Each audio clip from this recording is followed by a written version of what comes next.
an iPhone, you will go through these screens more than any two in any of the applications, and they suck. They are terrible, okay? And I'm going to try to tell you a little bit about why they're terrible. This is the lock. The first one's the lock screen. The other one's called the springboard. The reason they're terrible is on your phone, there's a whole world of stuff going on underneath it. But this gives you absolutely no indication of what's happening with all those applications and what's going on inside the cloud, okay? As far as you know, nothing's happening.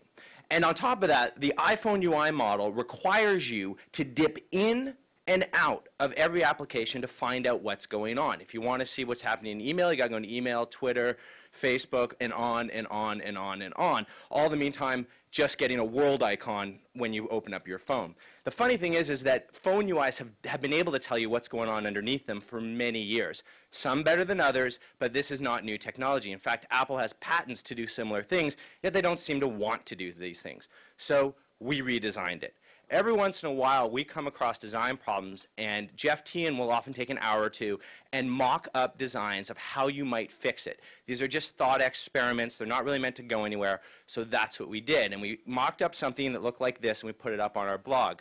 Originally, Jeff's idea was, this is the spring pad or the home screen. The idea is you'd open up your phone, and then you'd be able to swipe, get your applications, but it would show you what is going on underneath in that cloud. You didn't have to go into every application to do it. You can see here, you can have all sorts of different information coming up inside of it, so you could just scroll up and down, see all the applications, and they would just bubble up the most recent and valid information to you without having to go into every application. And when we did I'll just wait for the slide to change to the preferences slide.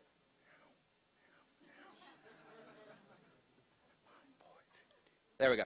So in your preferences, the reason we called this Element was that you could choose through your preferences what things you wanted on your home screen. You didn't want your Facebook up there, don't get it. You don't have to have something as long. You can add every app or whatever you wanted to. So we post this up at the blog, and we weren't prepared for what happened, okay?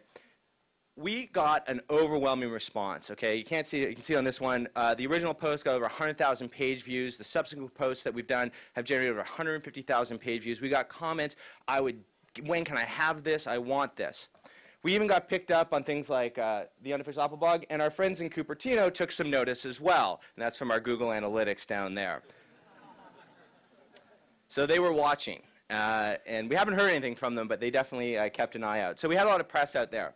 The problem was, as soon as we released it, and you talk about copying, this is what started showing up online. People taking our designs. I don't know what that thing is over on the far side there, but that UI would make the baby Jesus weep. That is horrible. Okay, some were better, but that, I don't know what they were thinking. And they were like, oh, here's the Tin Wax UI, and in some apps you can do it. Then we got a call from this guy right here.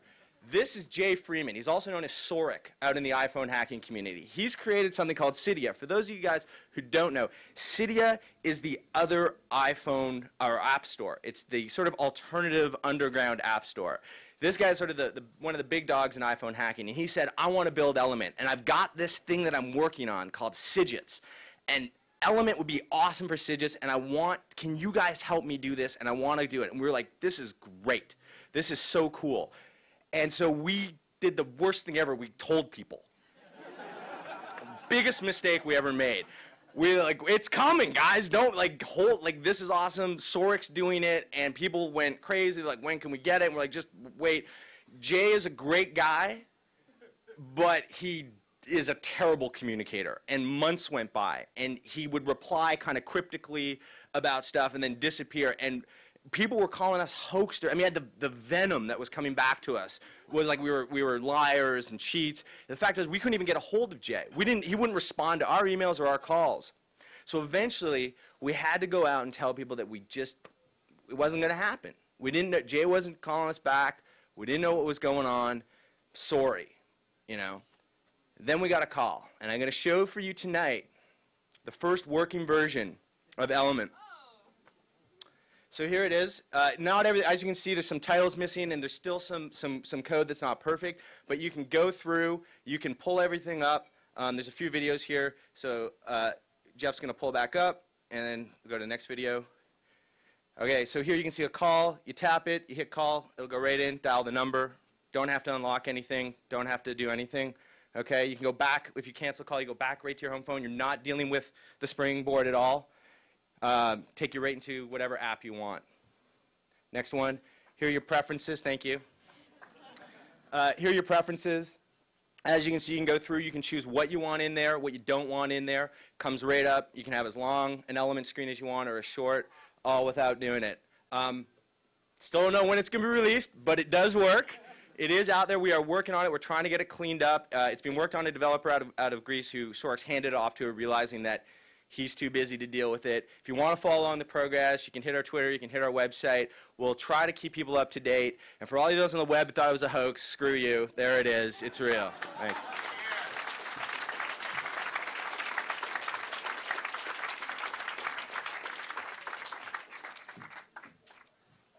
John, thank you so much. You are going to be, enlightening and sort of making millions and millions of iPhone users around the world very happy, although that was a pitch, but it was so awesome that we're going to let it slide. Okay, next up we have Kate Hartman. There we go. And she's going